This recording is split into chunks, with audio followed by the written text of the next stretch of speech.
Hello दोस्तों, यदि आप मध्य प्रदेश पुलिस भर्ती परीक्षा की तैयारी कर रहे हैं तो यह वीडियो आपके लिए बहुत ही महत्वपूर्ण होने वाला है। आज हम प्रश्न हल करने वाले हैं संख्याओं पर आधारित प्रश्न। यह ऐसे प्रश्न हैं जो पिछली बार कई बार परीक्षाओं में पूछे जा चुके हैं। चलिए आप भी मेरे साथ इस प्रश्नों को हल करिए और हम देखते हैं ऐसे प्रश्नों को किस प्रकार से हल करना है।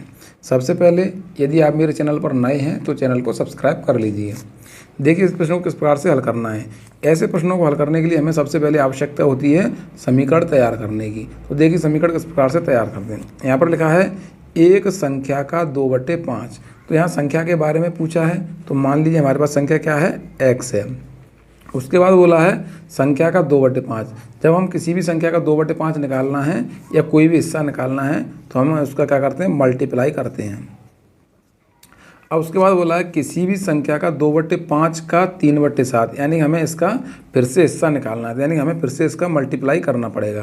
तो इस संख्या का 3/7 बोला है तो हमने 3/7 का क्या कर दिया, मल्टीप्लाई। जब इसको हम हल करेंगे तो क्या आना चाहिए, 198 आना चाहिए। तो देखिए 198 लिख लिया और हमने बराबर कर दिया और यह हमारा समीकरण बन के तैयार हो गया है। चलिए हम इसको हल करते हैं। देखिए यह संख्या मल्टीप्लाई में है, चूँकि यह संख्या बटे में है। जब इसको हम दूसरी तरफ ले जाएंगे तो क्या हो जाएगा, x बराबर 198 इंटू, चूँकि बटे वाली संख्या क्या होती है, दूसरी साइड जाके पलट जाती है, तो यह हो जाएगा 5/2 इंटू 7/3। देखिए 2 तिया 6 और 6 का यदि हम इसमें भाग देंगे तो 6 तिया 18 और 6 तिया 18। अब हम इन तीनों संख्याओं का मल्टीप्लाई कर लेंगे, क्योंकि इससे ये दोनों संख्याएं कट चुकी हैं। तो इसका यदि हम इससे मल्टीप्लाई करेंगे तो x बराबर क्या आएगा, 1155। इसी प्रकार से समीकरण को हल करना है। चलिए हम अगले प्रश्न को हल करते हैं और देखते हैं।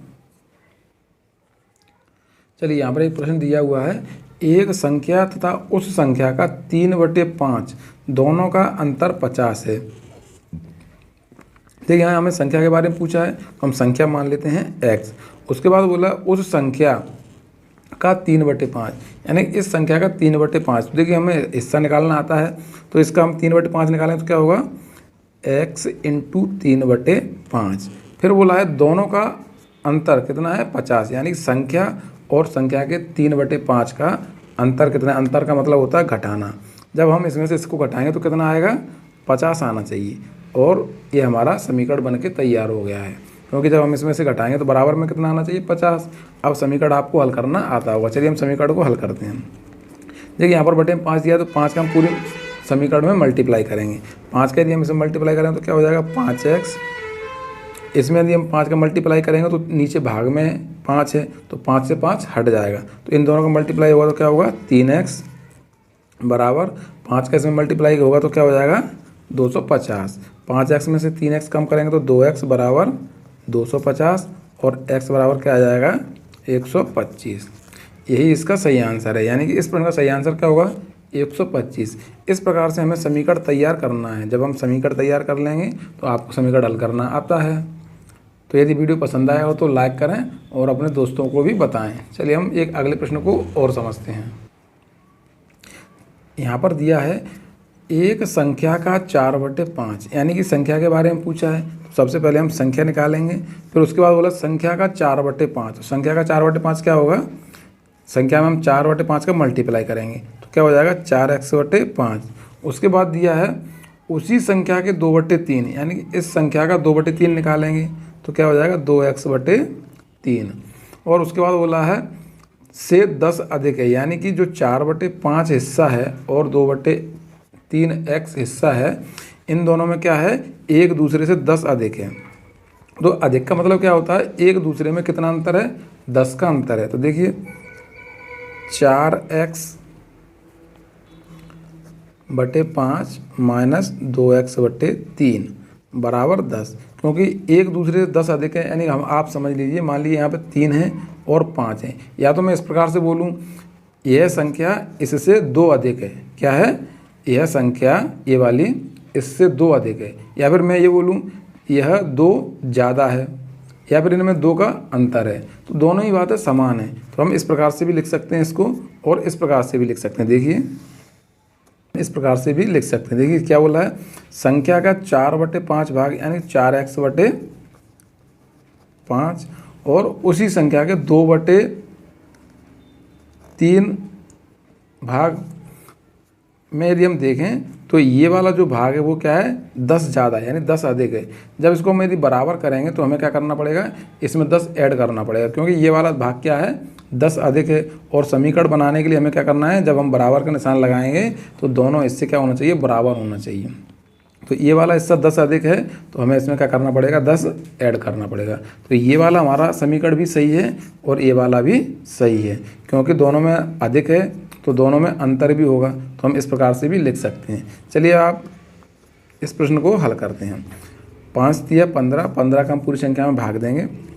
15 का यदि हम भाग देंगे इसमें तो 5 कट जाएगी, तो 3 चौके 12x माइनस 5 दूने 10x बराबर 150, क्योंकि 15 का इसमें मल्टीप्लाई करेंगे। अब हम देखें 12x में से 10 जाएगा तो कितना आएगा, 2x बराबर 150।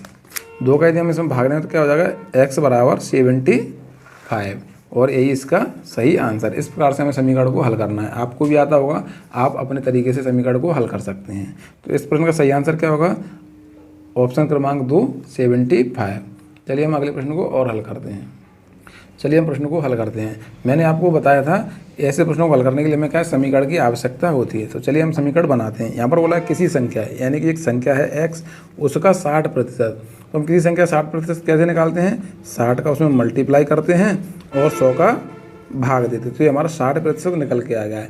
अब प्रश्न में बोला है कि 60% का 3/5, यानी कि इसका भी हमें क्या निकालना है, 3/5 हिस्सा निकालना है। तो हिस्सा निकालने के लिए मैंने आपको बताया था उसका मल्टीप्लाई करना पड़ता है।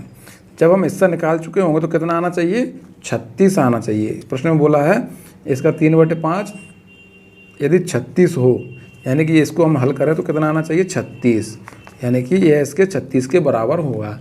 ये हमारा समीकरण बन चुका है। तो देखिए 5 का यदि हम इसमें भाग दें तो कितनी बार जाएगा, 12 बार, और 12 तिया 36, तो 36 से 36 कट जाएगा, तो यहाँ पर कितना बचेगा, 1।